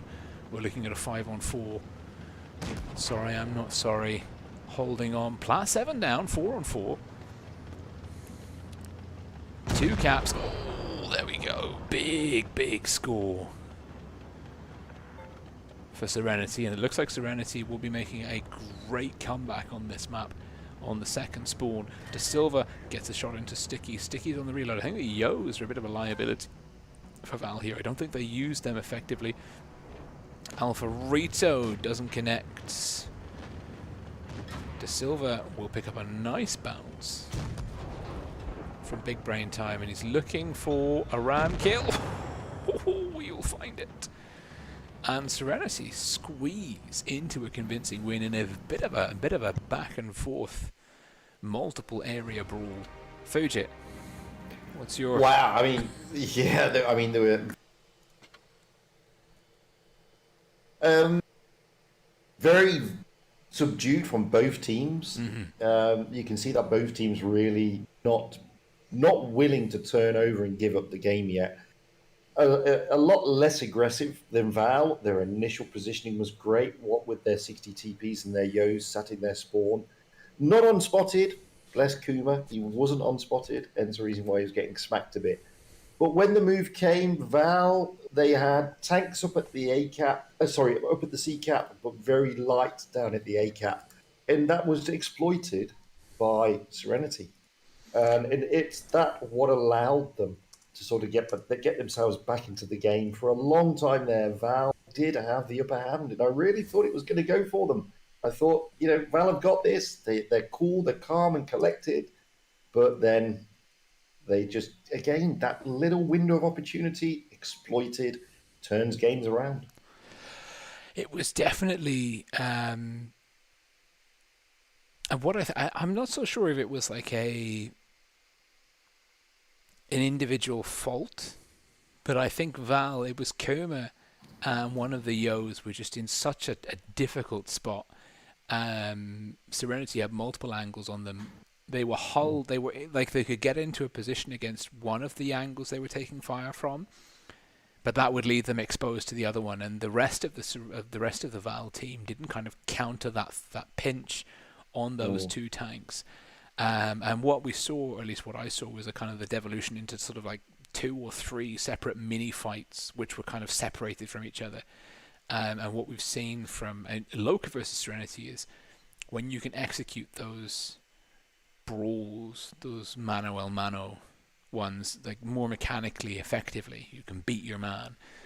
It works out well, and I think that's definitely what we saw with around the medium cap, the A cap, where I was observing. That's definitely what we saw with Serenity. They just pipped their man from Val. But now we're going into Middleburg, new map, new fortunes. Val, blue team, south spawn. Serenity, red team, north spawn. Val, they've lent into the meta. They've said, you know what, 60 TP, good. 660 TPs must be very good. And they brought the Concept 1B to keep RNGesus and the Wargaming wallet gods happy. And Serenity, well, they've also brought a Concept 1B, so that's even Stevens. But they're bringing double 60 TPs, triple IS7s, and a Yo.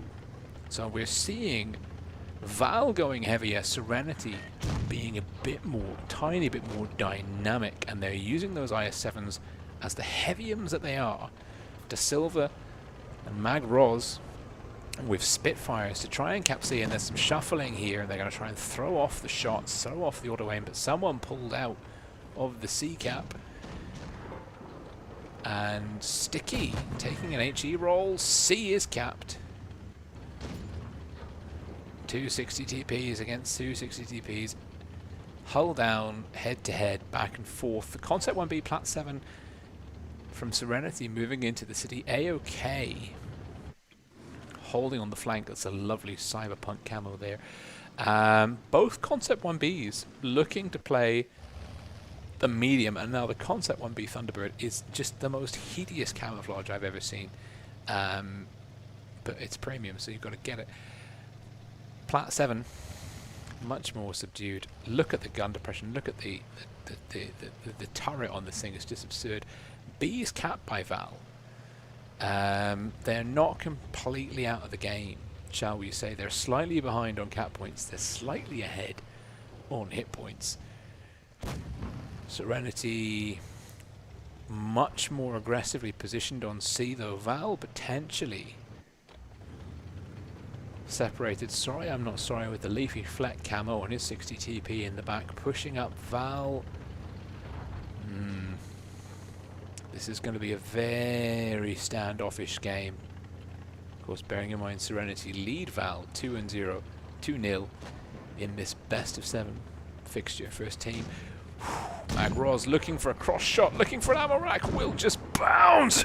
Oh, De Silva has been on the receiving end of a lot of hurt, and now Spitfires is in the wrong kind of, this is the wrong kind of party. That is good night Spitfires, and Val have just timed it. Sorry I'm not sorry though is in a lot of trouble. He's going to try and get out of dodge.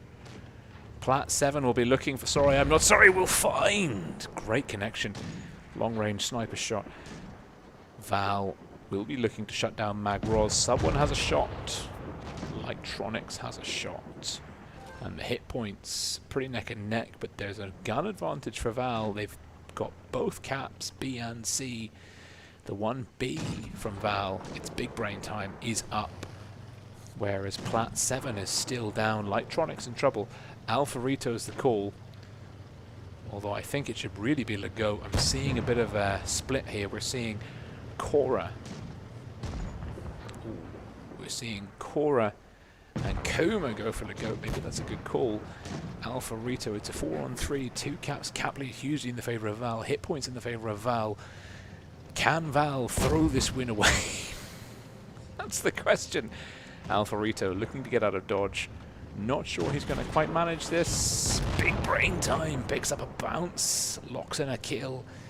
4-on-2. A-OK. In the Yo. And I think the Yo's time on the meta is done. I've not seen a Yo used effectively. It's big brain time. Comes in for a very poorly trained ram. Cora will connect. And Val will pick up their first win. And as Master Fujit foretold, we may be on our way to a tiebreaker. Val looking dominant. Wow, they played against Vale up on that C cap. Vale, their push was a lot quicker when they played Vale, mainly because Serenity had better position, got their tanks into a better position, and a lot quicker than Vale did yesterday. But Val really liking it up there, liking that broad around that cap, and their focus fire. They seem to be comfy with their focus fire there. They seem to like that push, trying to capture those tanks in that cap. So it's brilliant what they're doing, and this is what I was trying to explain. I mean, they don't seem as comfortable on the likes of Winter Malinovka. We then change it to Middleburg, and their comfort zone seems to come back. It was very, very well executed push by Val. It was. I mean, it was. You're right. It was night and day in terms of the comfort zone, and when you look back on it, you can see Val were willing Serenity to push in, and the moment Serenity did push in, there was like 5-6 CTPs like there, and then of course the Spitfires was not there, and then the next IS-7 was not there, and it was a very, very quick shutting down of guns. Maybe Serenity, if they can adapt their mental space, their strategy for the next spawn on Middleburg, they could be in good stead. But Val were very strong here, and it looks like Val are going to go and do the same thing. But they're swapping out a 60 TP for a T110E5, which is an interesting choice. Val is swapping in a T110E5 for a 60 TP. Serenity taking an extra Yo. I'm not sure about the Yo. I mean, it used to be meta, but in the world of 60 TPs and buffed IS-7s, I remain unconvinced that it's really the right choice to be taking Serenity, red team south spawn, Val, blue team north spawn, and Spitfires in the IS-7 pushing into that spotting bush, not getting in. Oh no, he got sorry, I'm not sorry, spotted up. Val sending everyone and the kitchen sink up. We're seeing Serenity leaving A-OK and Plat 7, the WOs in the city. That could be a problem. Val, if they get the information, if they become aware that they're not up against the Yos here, we're going to see a very aggressive Val push, or we should see a very aggressive Val push. But are Serenity going to... They're going to hit Daze. De Silva and Spitfires will tag Daze. And C was just tickled by De Silva. And B's getting tickled. Now there's the information. AOK's in B. Platt's been spotted. Val know that they have a 2-gun advantage up top. Where's the push? Where is the push from Val? We don't know. Lightronics in a bit of a tricky position here.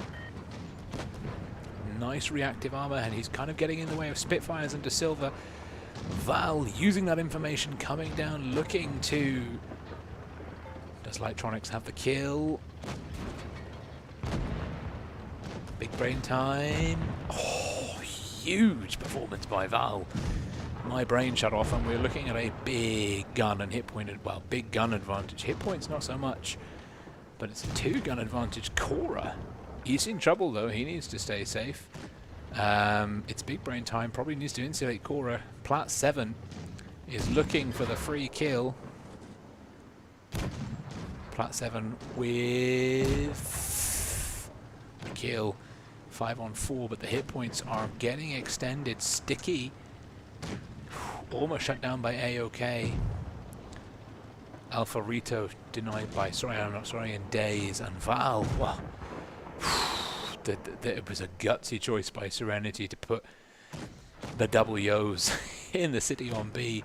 C's not even been capped. Val, hyper aggressive. You could almost be forgiven for thinking it was evident that Kuma was the mastermind behind such a strat, and AOK on a big drum reload. I don't even think he's going to get a shell in the chamber. Oh, he does.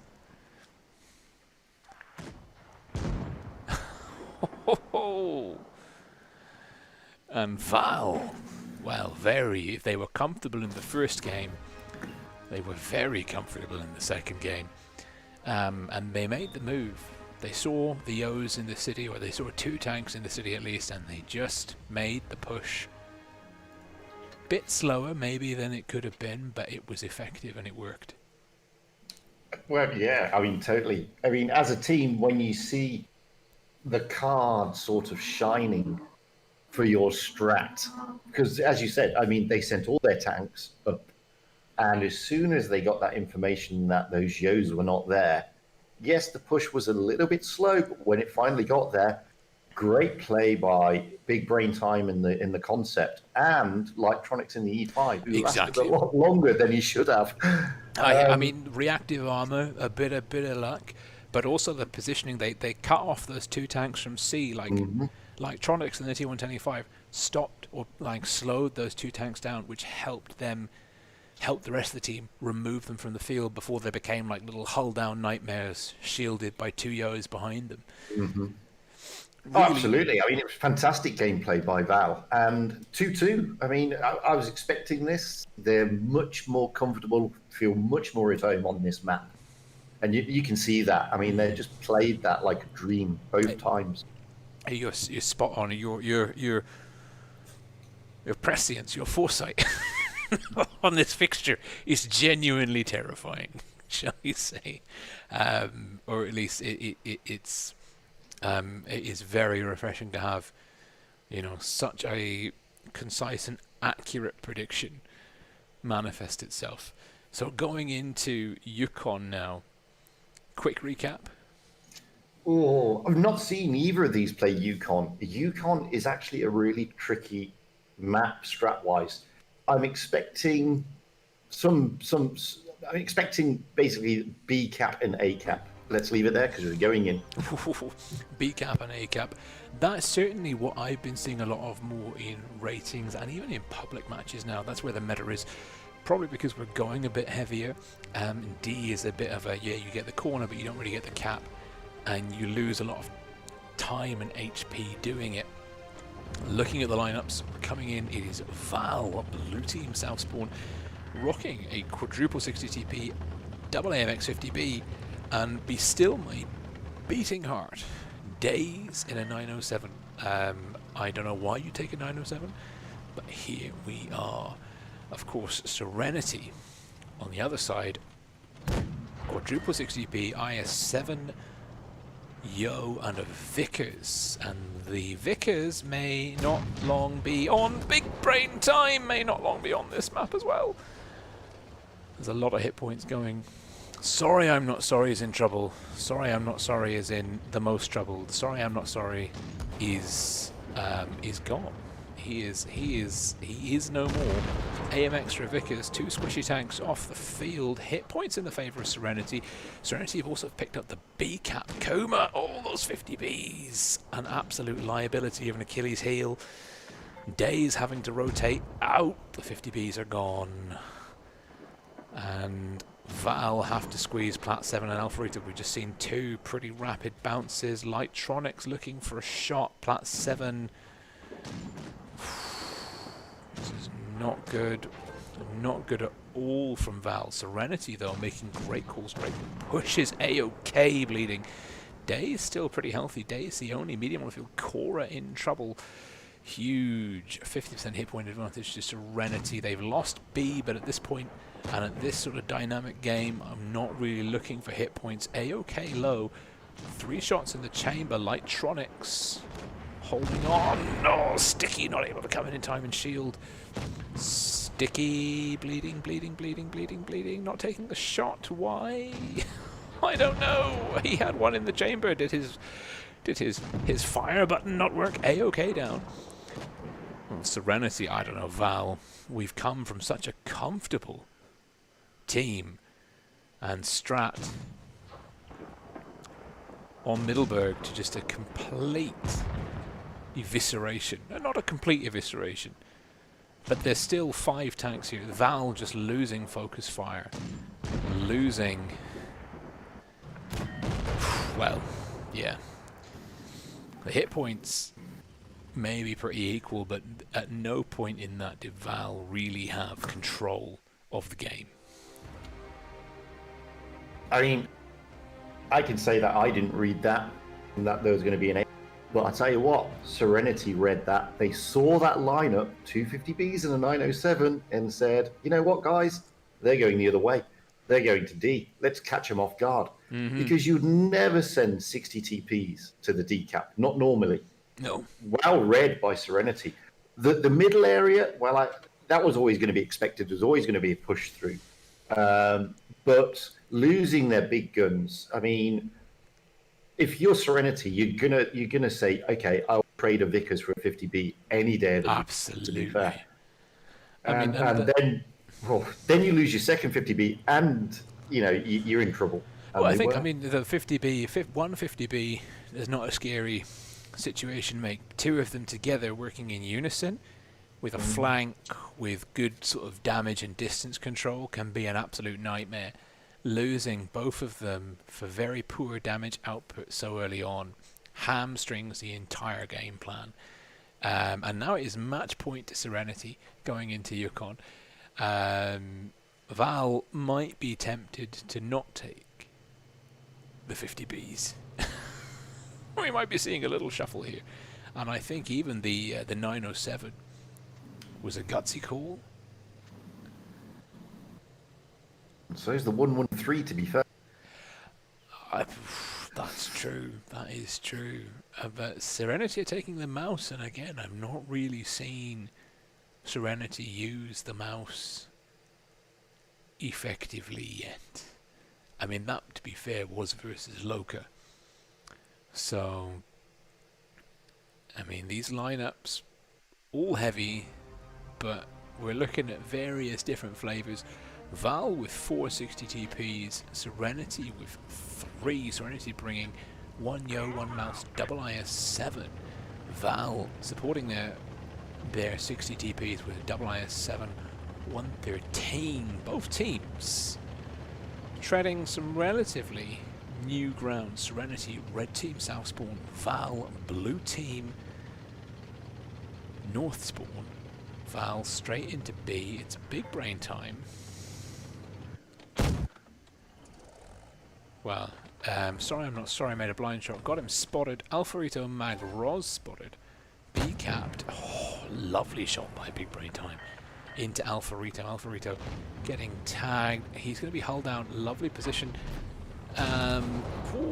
He's in trouble though. Alfarito is, and this is the 60 TP, and Lightronics may be breaking rank here because that Alfarito could be dead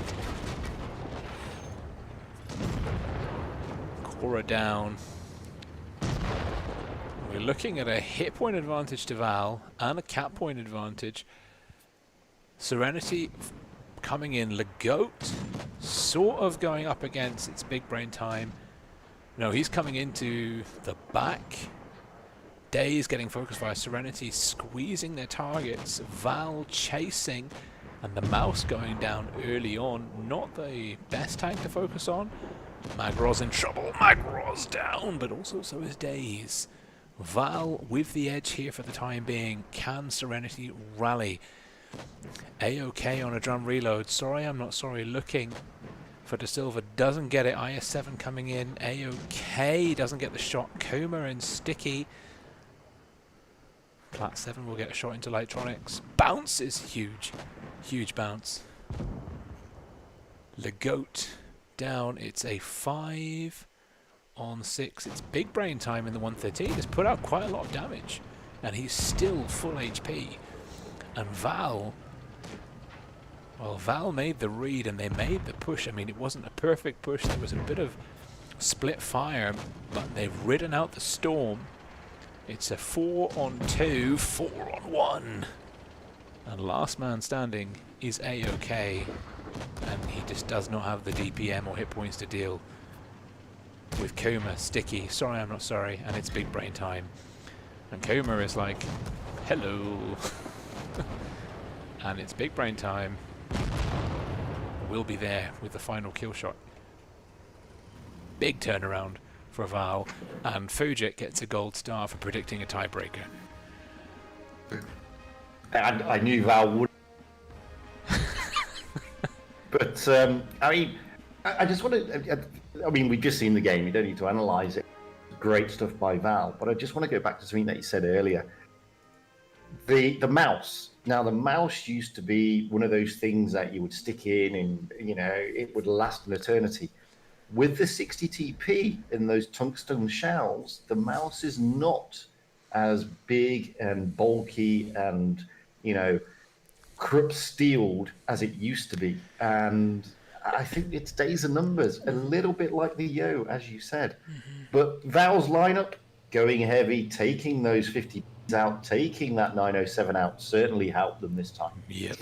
I mean, I think Serenity, they lost at the lineup there. The mouse, it doesn't like you. It's. I mean, the mouse is 4 or 5 shots, good shots from a Yo, from a 60 TP with tungsten with 1 volley, 1.5 volleys. You know, it just doesn't have the staying power, and it's not mobile. Whereas 60 TP is not that much like thinner for hit points than a mouse. Hits harder, moves faster, and can be positioned and bounce a lot more shots.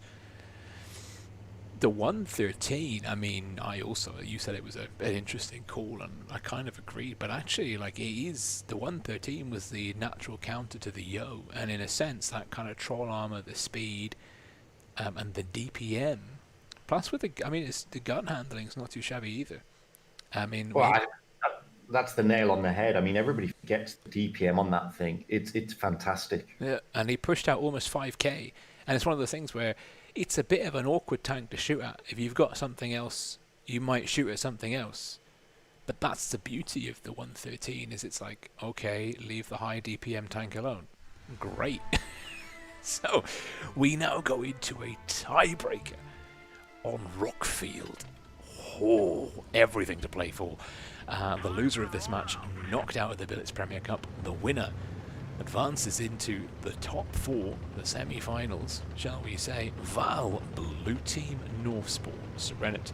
Red Team, Southspawn, Serenity, rocking 160 TP, 4 IS-7s, a Yo and a Vickers. Val, 460 TPs, 3 IS-7s. Val are meta, Serenity are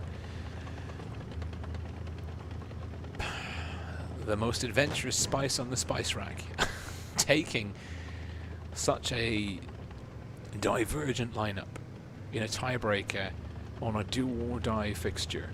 This is not a group stage, this is not a round robin, this is not a first life in a double elimination. This is if you lose this, you're out. But Spitfires will connect with Sorry I'm Not Sorry. A has been quick capped. Val pushing their heavy lineup on the medium flank, And Serenity are strung out. Serenity are in a lot of trouble. Spitfires is in a lot of trouble. Spitfires, well, Daze has been found. Daze and Cora both picking up bounces. Spitfires gets out of dodge. I don't know how he managed that. Hit points neck and neck. We've seen some bleeding on either side. Spitfires and AOK, but Daze is in trouble. Daze is in a lot of trouble. Daze is clearly the read. Great move by Spitfires getting down under B. He's got his team behind him. AOK though is really not okay. AOK is anything but okay. Oh, light bounces, big brain time hit, Sticky looking for the kill shot, does find it. Huge play by Val. They just swept through A, and Serenity have rallied. They're backing up. They've got De Silva, their IS-7 swarming into the B. They're looking to shut down Sorry I'm Not Sorry. He's going to hang on for as long as he can, but he's maybe 5 seconds away. He's not going to make it to the 5-minute mark. He's holding on. He doesn't make it to the 5-minute mark. One gun down apiece. Hit points in the favor of Serenity. Cat points. Oh, the goat. This is the question. Daze is low. De Silva's low. Do the 60 TPs trump the IS-7s? This is the question. De Silva's in trouble. Lightronics looking for De Silva. Lightronics pushing in. He can take a hit here. Oh, low rolls, looking for a ram kill. Spitfires is down. Lightronics getting hit. That Vickers will be Lightronics undoing. He needs this shot. He does get it. He will go down to Magros.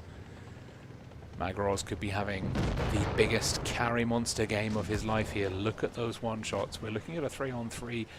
Hit points in the favor of Val for now. There's 60 TPs though, they can throw it. Does Kuma have it? Kuma needs to make this shot. He absolutely does. He does. Plat 7 and Sticky. Oh, it's a 2-on-2. Hit points in the favor of Serenity. We are going down to the wire. Magros will eat a shot from... Good play, good play, good play! Oh, it's a low roll. Cora. Oh, my goodness me. What is happening? Plat 7's looking for Cora.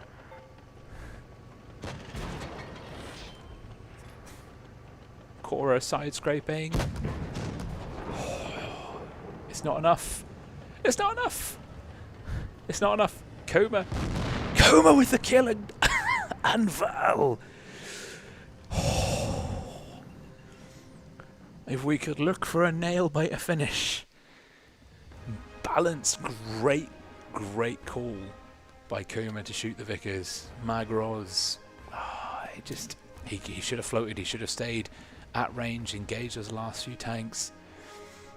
But he got sucked into that brawl. And Kuma and Cora with a big down to the wire clutch win. Wow. Val certainly rallied from yesterday's decider against Reti on this map. They were much more confident. But I have to say this, I was watching Kuma through most of that battle, and on the grounds that he's a medium light player, realistically. He really does like his medium and lights. What a game he just played. Okay, you know, most of us probably only saw it in towards the end there, but he was crucial in that middle section as well, putting a lot of shots in, almost 4K he knocked out. And I really thought Magros, if he could hang on just that little bit longer, then there could have been a chance for Serenity. Mm-hmm. But Val held their nerve, and kudos to them. They after the first two games, I really thought Serenity may be running with this, but wow, what a comeback from Val! Fantastic, really. And I think this for me is why I really like the Blitz Premier Cup format, because I mean, one, it's an invitational, and even the qualifiers are invitational to a certain extent. Like, it's based on a previous tournament performances and things, but also the way that the group stages and even the second stage, everything is structured so that you're always in with a chance. because Val came through, like they didn't finish top in the group in the first stage, but they came That's through. true. They came through trumps in the second stage, and now they're you're still in it. They're still. And what I like with the Blitz Premier Cup system that's been developed by the crew is, that there are fewer to none dead games. Like a game where I'm already out. What's the point in playing? Very true. Yeah, very true. Again, I'm just watching because the delays now on the stream because I'm watching the stream well, and it about 2 or 3 times, and I've got to agree with you on this one. I don't think the yo anymore is realistically meta. I mean, AOK there got caught out very, very quickly. Okay, it was aggressive push by Val, but it didn't take them long to get that yo out of the game. And the yo is a heavy, and it's got a good gun, and it has got trolley turret armor. But again, these 60 TPs with that tungsten shell. Don't forget, it's not just you get better penetration. You're also getting almost guaranteed module damage of some description. So I think you're right. I think the yo is no longer, in real terms, meta. I mean, against these 60 TPs. Because the 60 TPs, you just need 3 or 4, and it's down before it can even get a second clip out. And okay, yeah, maybe you could take more yos. You're taking more yos. You're taking less 60 TPs, and the 60 TP wants to be in your. It's aggressive. It likes being either hull down or in your face. And there's lots of tanks where you get the 60 TP under you, like face to face with you, and all you can see is that blessed turret. And the yo is like, okay, well, what do I pen? How do I like? Do I get shots on the? Or how do I get to that weaker chassis? And even the chassis is not. There's the lower glasses, but you can miss that. You can bounce that. You can hit the tracks. Especially if you've got like a super unicum on the other end of that 60 TP who's wiggling the thing around like a madman. And so for me, yeah, definitely the yo. It worked when it was the best damage outputting platform in the game, but the 60 TP is with the tungsten shells. And this is the thing. This is what a lot of if you go back onto the official Discord server, what a lot of the people were saying when they Wargaming first announced the tungsten shells was like, well, that's stupid. what? This consumable is very powerful, and it's not incredibly overpowered in random battles, but in tournament battles when you can work 3 or 4 60 TPs in unison. Okay, lads, everyone activate adrenaline and tungsten shells now. Okay, we've all got 2 shots in the next 15 seconds, whatever it is, outputting crazy damage, module damage with better penetration. Yeah. And again, you've hit the nail on the head. And, when we did this sort of Q&A session with wargaming developers, some of us streamers, I asked that question, what possessed them to bringing the tungsten shells? Because when you drop that consumable along with adrenaline, it's crazily good. And at this level, with these guys who know how and when in the most opportune moment to drop these consumables, it does become deadly.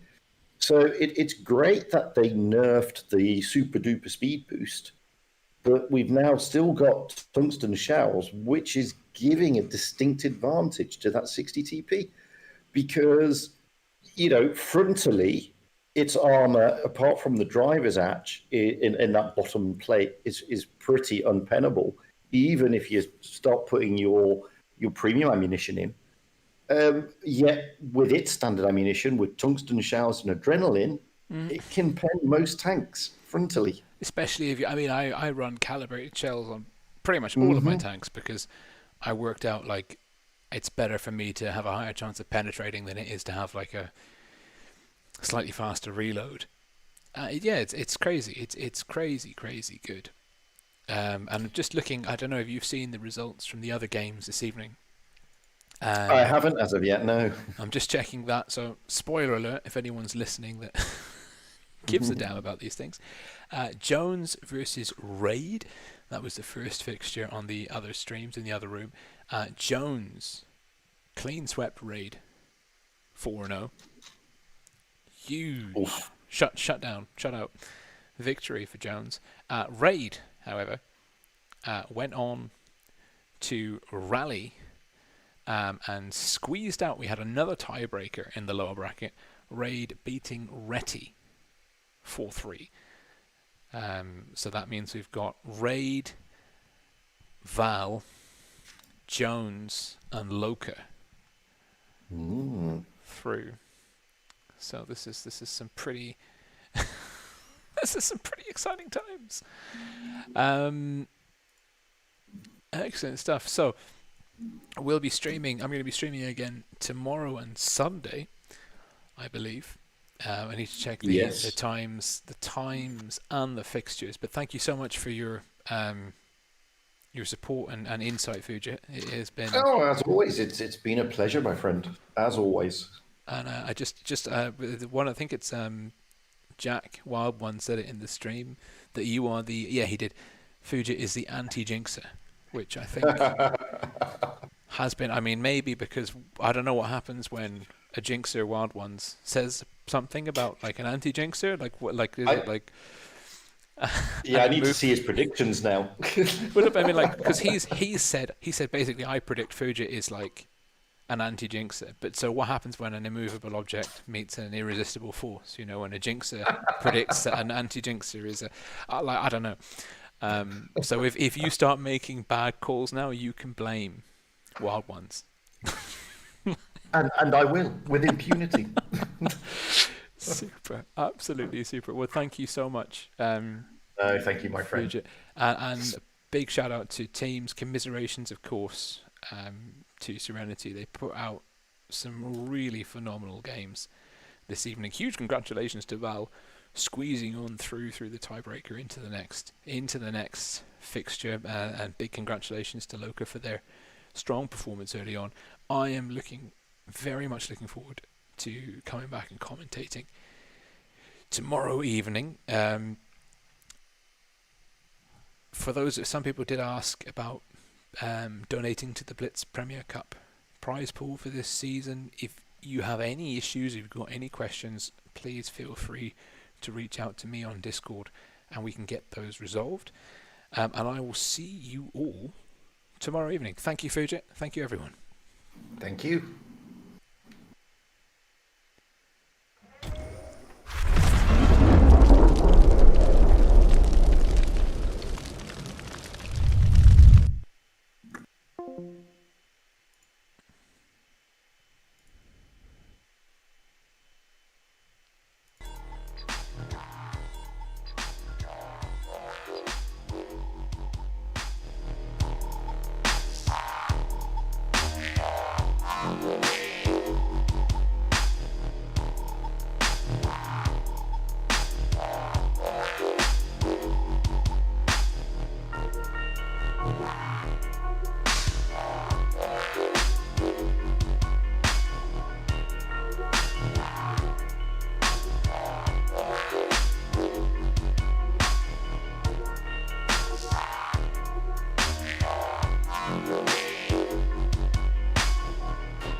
Sometimes you come face to face